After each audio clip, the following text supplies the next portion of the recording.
Hi குட்டீஸ். ஒரு யானை புல்லாங்குழல் வாசித்து கேட்டிருக்கீங்களா? ஆனால் அந்த இசையை யாரோ திருடிட்டாங்க. யார் தெரியுமா? அதை தெரிஞ்சுக்க நாம் இப்போ மேற்கு தொடர்ச்சி மலைக்குள்ளே போகலாம் வாங்க. மேற்கு தொடர்ச்சி மலையின் அடிவாரத்தில் ஒரு பசுமையான காடு. அங்கே கஜபதி என்ற ஒரு பிரம்மாண்டமான யானை இருந்தது. அதன் காதுகள் முரம் போல மிகவும் பெரியது. அதன் தந்தங்கள் பால் போல வெண்மையானவை.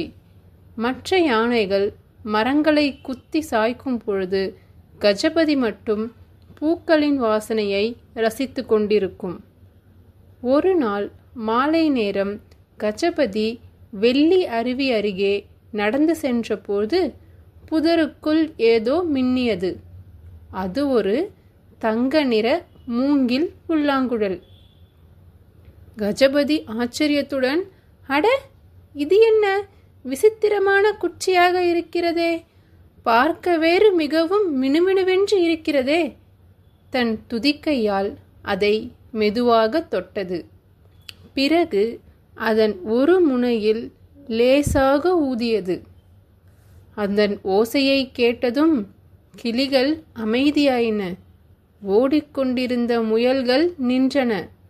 கஜபதிக்கு தன் துதிக்கையை எப்படி அசைத்து இசைக்க வேண்டும் என்று பழக பழக அந்த இசை காடு முழுவதும் தேன் போல பாய்ந்தது. அந்த காட்டின் ராஜாவான வேங்கை என்ற புலிக்கு இது பிடிக்கவே இல்லை. அது எப்பொழுதும் கர்ஜித்து மற்ற விலங்குகளை பயமுறுத்தி கொண்டிருக்க விரும்பியது. கோபமான குரலில், என்ன இது? இந்த பெரிய யானை ஏன் இப்படி சத்தம் போடுகிறது? காட்டின் அமைதியே கெட்டுவிட்டது. யானை என்றால் பிளிரத்தானே வேண்டும், காடே அதிர வேண்டும். இப்படி புல்லாங்குழல் வாசிப்பது எனக்கு அவமானமாக உள்ளது என்று கத்தியது. ஒரு நள்ளிரவு கஜபதி ஆழ்ந்த உறக்கத்தில் இருந்தபொழுது வேங்கை பதுங்கி பதுங்கி வந்தது.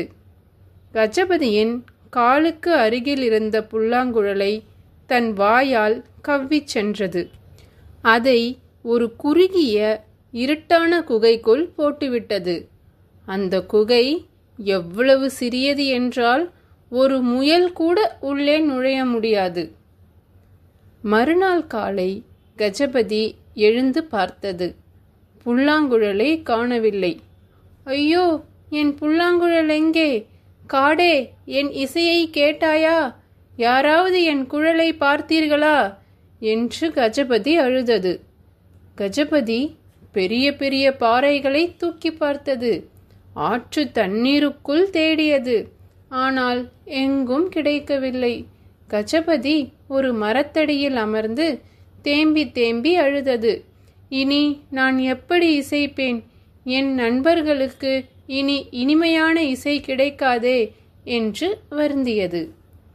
அப்பொழுது கஜபதியின் காலடியில் ஒரு சிறிய சத்தம் கேட்டது. அது சிட்டு என்ற குட்டி எறும்பு. கஜபதி அண்ணா, ஏன் அழுகிறீர்கள்? உங்கள் புல்லாங்குழல் எங்கே இருக்கிறதென்று எனக்கு தெரியும். அந்த பொறாமை பிடித்த வேங்கை புலி அதை மலை குகைக்குள் ஒளித்து வைத்தது.